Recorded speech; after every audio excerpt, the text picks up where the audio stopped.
Now we need to look at how we name these compounds, and we use a system called nomenclature. And what this means is how do we name something? And there are actually a set of rules by IUPAC, which is the International Union of Pure and Applied Chemistry, that determine how we actually name compounds. So first we want to worry about naming the ions. And so when I look at an element, if I look at something like sodium, that when it becomes an ion, it becomes a cation, it's going to lose an electron and become Na+. We simply call that the sodium ion. If I look at beryllium, I see it becomes beryllium 2+, and it becomes the beryllium ion. So that's true for all of our cations. Nonmetals actually become anions because they're gaining an electron, and when we do that, we actually need to change the name of them. So chlorine becomes chloride, oxygen becomes oxide, and we can do that for all of those nonmetals forming anions.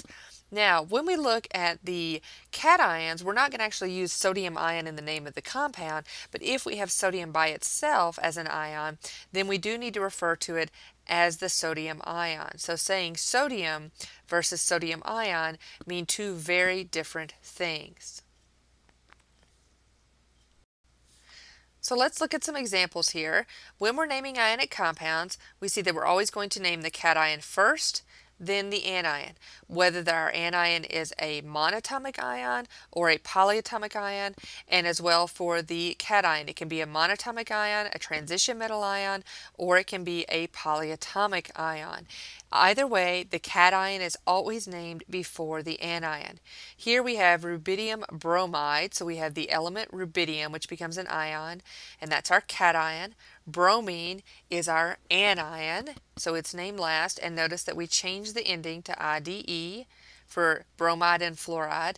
Now for cyanide and for dichromate, these are two of our polyatomic ions, and what we find is that these do not get their name changed. So dichromate is the name of the ion, and we leave it alone when we put it in the name. Just like cyanide, that is the name of that polyatomic ion, Cn is called cyanide, so Cn minus is known as cyanide. So we don't actually change the ending on the name when we're dealing with a polyatomic anion. Now, when we're looking at transition metals, we have to have some way of distinguishing between the different forms of those metal ions. So let's look at the example of copper. And so we can see that, or we can know that copper can be copper +1 or copper 2+. Now, if I know it's paired with chloride, I can use what we learned earlier about CuCl and know that my formula would be CuCl for copper 1 and CuCl2 for copper 2. But I've got to have some way of distinguishing that in the name. And so what happens is we use Roman numerals. So what we see is we have the name of the element. We have a Roman numeral. Notice that there is no space between the element name and the parentheses, or the opening parentheses. We put a Roman numeral 1, 2, 3, whatever we need there to represent the charge on the copper. We put a closing parentheses, a space, and then the name of the anion. In this case, because it's a monatomic anion, I had to change it from chlorine to chloride. The only exceptions are to this when we have silver, zinc, and scandium, because there's only one possible charge for each of those ions. When I look over here at the example on the right, what I see is I'm now dealing with copper 2 chloride. So again, I put copper, no space. I have my opening parentheses. I have the Roman numeral 2. Make sure you're using the I's and not 1's, okay? So we want to use I, not 1 for our Roman numerals. So copper 2, closing parentheses, space, and then chloride again. It's not chlorine because it's now an ion, so we call it chloride. The most common mistake that I see students having on the homework when they're working on this is they're putting in numbers or putting in the number 1 instead of Roman numerals. So make sure you're using the letter I and not the number 1.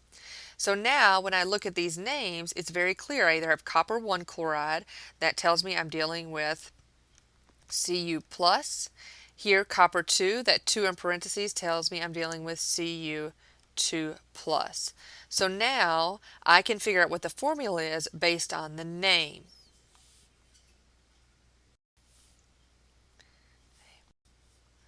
Now we'll talk about acids separately from the talking about ionic nomenclature because things are a little bit different.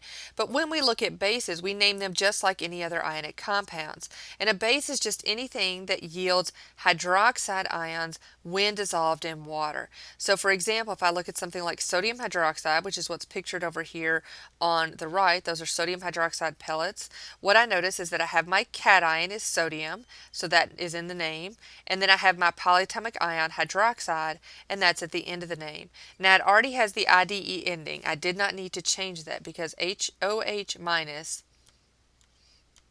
is actually hydroxide. So I don't have to change anything to it because it's a polyatomic ion. Here I have lithium hydroxide, and we could do magnesium hydroxide or calcium hydroxide. No matter what we're talking about for bases, we name them just like we would other ionic compounds.